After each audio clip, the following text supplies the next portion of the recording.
My name is Philip Haslam.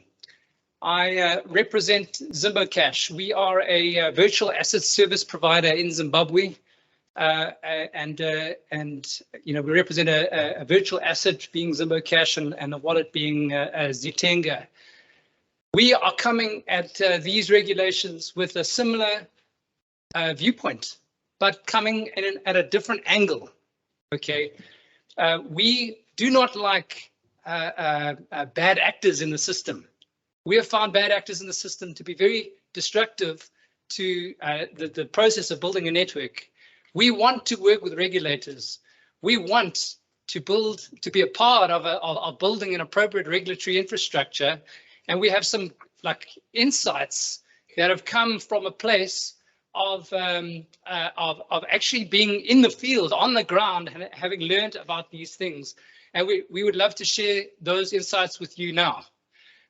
Before I do, though, it's very easy for us to talk about virtual assets as being this big risk. Virtual assets are a risk, therefore we must stamp them out.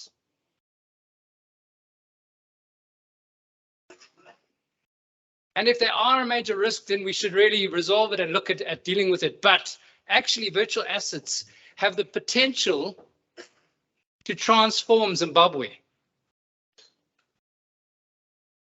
If we get this regulation right in Zimbabwe,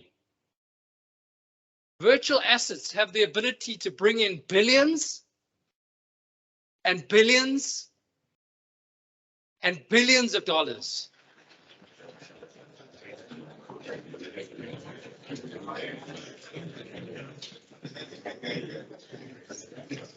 It's true. If we do it right, it can bring in not just billions, but even hundreds of billions of dollars into Zimbabwe. Can you go to the first slide, brother? So if we do it right, it results in investment in Zimbabwe. It would mean, if we do it right, there's lots we need to do. It would mean that Zimbabwe has the ability to pay off its debts and become a lending nation.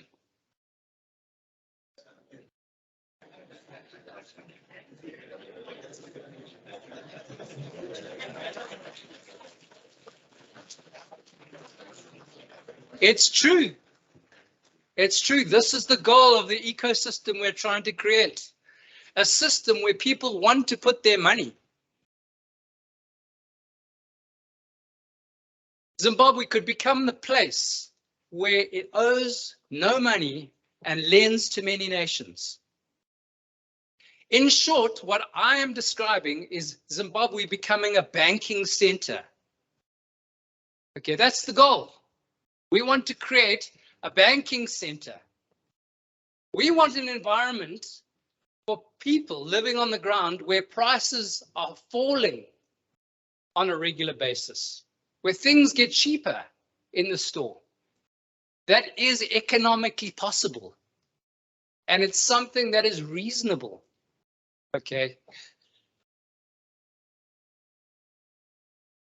Have we lost our presentation for the online users?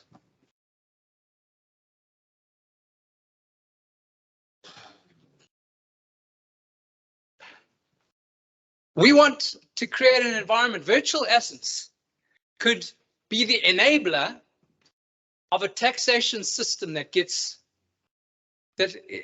includes all people in the country appropriately. It would be the enabler of people becoming wealthier in Zimbabwe. It would be an enabler of Zimbabwe plugging into global trade. Ultimately, it would be an enabler for Zimbabwe to establish its sovereignty as a nation. This is what we're going after, and we believe that this is imminently achievable. The mandate that I have today is not to talk about how and why and what do we need to do, but to talk about the anti-money laundering rules and regulations that are appropriate to create an environment for virtual assets to prosper Zimbabwe. You can go on to the next slide. I'm going to share some of our own thoughts. You can take notes. You can come and talk to us afterwards. But ultimately, what we're wanting to be is a part of a dialogue that creates an appropriate regulatory regime. You see, this thing isn't going to happen on its own. It's not going to happen by us working really hard. It's an ecosystem that has a whole lot of players. The government and regulation is a critical stakeholder in this place, in this ecosystem. Vendors, exchanges, remittance companies.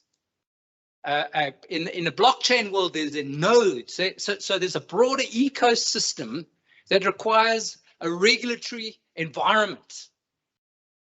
And so we've broken it down into some key parts of some things that we need to think about in terms of regulating the ecosystem. The first is virtual currencies. So virtual currencies rely on something called a blockchain. You can go as I talk through each of these. You can press the down arrow, brother. So there are blockchain considerations. You know, the beautiful thing about a blockchain, if you take, for instance, Bitcoin, it's tremendously secure. You can rely on the fact that there are only 21 million Bitcoins, and it's very unlikely that there are going to be more. However, there are a whole lot of unscrupulous actors creating blockchains that aren't actually real blockchains, and where you rely on the blockchain, but actually there's fraud happening in the background. There needs to be an appropriate regulatory consideration around this. Let's talk about payment wallets. We have discovered in the process of developing our wallet that the regulations proposed globally are just not enough. Okay, if you have billions and billions of dollars coming into the country, and you know the way a blockchain works is that you have these private keys, and so a virtual asset service provider holds private keys on behalf of clients. Now, who has access to those private keys? Is there a developer in the background that can see this database of private keys? Is there a systems administrator who has access? And actually, this turns out to be a really difficult problem. And there is only one way to solve it technologically. If we are to create an environment where virtual assets are to transform the nation, it is vital that multi-party computation has to be involved in this regulatory regime. We could discuss details. We would welcome additional engagement around what this looks like, but in terms of security around private keys, multi-party computation is the gold standard, and it must be implemented. Identity of users. We've discovered in the process of building what we're doing in Zimbabwe that people need to be able to create a digital identity. When we went live initially with our wallet, we had thousands of scammers on our system. So many that we actually had to take our system down. We had to work on creating an environment where people can come on board and digitally on board and prove that they are who they say they are. This is called identity proofing. And you know, in Zimbabwe, there are certain challenges around the ID infrastructure. We would love to engage further in ways that we can look at beefing up this ID infrastructure so that it enables virtual assets, gives it virtual assets the platform from which to prosper Zimbabwe. We then have vendors. But if you want to just click down if you can. So digital onboarding is a critical part of the ecosystem. Then vendors. So we need to build, you know, the vendors, people making transactions. Now we need to build an infrastructure to report suspicious transactions. This is a part of the globally accepted norms. And certainly that's sort of working with regulators, being what does suspicious transactions look like in this context? And we're certainly very passionate about doing that. Then finally, there's a cash-in. There's a linking of the actual virtual asset service provider and virtual asset into the existing banking infrastructure and financial system. And so like some thought needs to go into how do we regulate that appropriately? You can go to the next slide. Okay, so effectively the Financial Action Task Force has given several things that virtual asset service providers such as ourselves that would need to look at. And this is something that we, as a community in Zimbabwe, in regulatory environment, need to think about. Okay, this, if you just sort of roll it through, brother. So first of all, we need to do know your customer regulations. This applies to virtual assets as well as to the banking environment. And we need to actually identify who's the actual user. Then there's customer due diligence. Not only do we know who the user, need to know who the user is, we need to know that that customer is an appropriate customer, that they're not criminal in some sense. So that requires some background checks and what we call a politically exposed persons check. You know, the Financial Action Task Force puts in a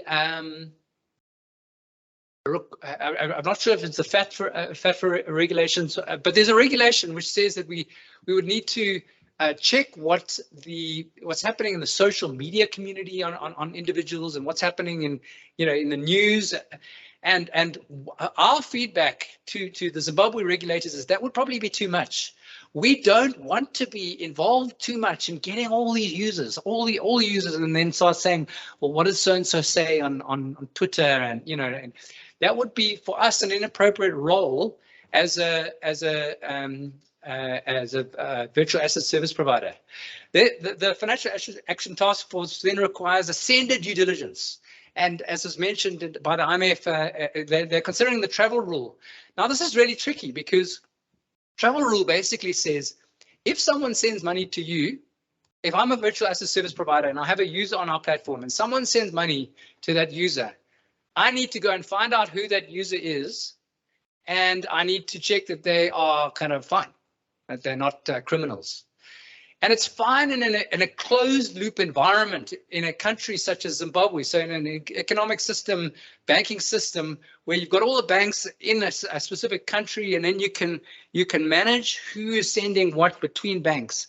It's a little bit more tricky in a virtual asset environment, and we would suggest that the regulators in Zimbabwe don't rush this particular point. We would need to have proper dialogue around what a proper travel rule is. Otherwise, it becomes very restrictive, very restrictive. Remember, we're talking about a banking system where global funds come into Zimbabwe, and the more you restrict how much funds can come into Zimbabwe, the less funds come into Zimbabwe. But obviously, the other side of it is that you don't want fraudulent actors to be sending money and purchasing virtual assets in Zimbabwe. So this is the tension that we need to be maintaining, and the final one is financial. Ultimately, the goal of this is to get source of funds, and we would just give our little 2 cents worth on this. Is that source of funds means we would need, as virtual asset service providers, we would need to go and find out who sent the money and where did they get that money. Okay, now it's going to be really tricky, particularly if you're talking about billions and billions of dollars coming into the country. There has to be an appropriate quantification of what that looks like. An example would be if someone got money through a fraudulent activity, and that person then paid someone else through a normal business activity, and that person paid someone else through a normal business activity, and that person then sent it to someone on our platform. Is that something that we would need to investigate? At what point do we need to stop in this process? We need to give some serious thought around this. And I think that the critical thing to say is this is a critical issue because it impacts Zimbabwe's sovereignty. Okay, and I'll tell you why. Ultimately, someone has to decide who's a criminal element and who's not. And when you're dealing with these multiple cross-border transactions, then you got to rely on some level of someone saying, no, this person is not good and they shouldn't send any money to the country. But let's take a couple of examples. It could be that Zimbabwe receives money from, say, a country that hasn't put in appropriate travel rule legislation. So you don't know who's sending the money or where it comes from. Now, must there be a restriction on Zimbabwe and receiving payments and people investing in the country because the other countries don't have these types of regulations? The IMF had raised this issue, and it is a serious point of consideration for regulatory authorities in Zimbabwe to think about. Another example is, what if Zimbabwe were to import goods from a country that had sanctions against it, but that country wanted to receive virtual assets in response? Is that a legitimate transaction or is it not? These are things to be thought through and be carefully engaged in. We would encourage the regulatory process to be a thorough process of taking in the circumstances of Zimbabwe and not just taking on off-the-shelf regulations that apply to other countries. The true reality, brother, you can go to the next slide. There are other privacy aspects that we need to think about, and we can engage separately around those things. You can skip this particular slide, brother. The true reality is that we're creating a bridge between virtual assets and a financial system. If we succeed, the future of Zimbabwe is really bright. We're really excited to be a part of the story. We're humble. We come to serve. We want to be a part of it. We want to see multiple parties in this place, in this ecosystem prosper. And if we succeed, the future is bright. Thank you.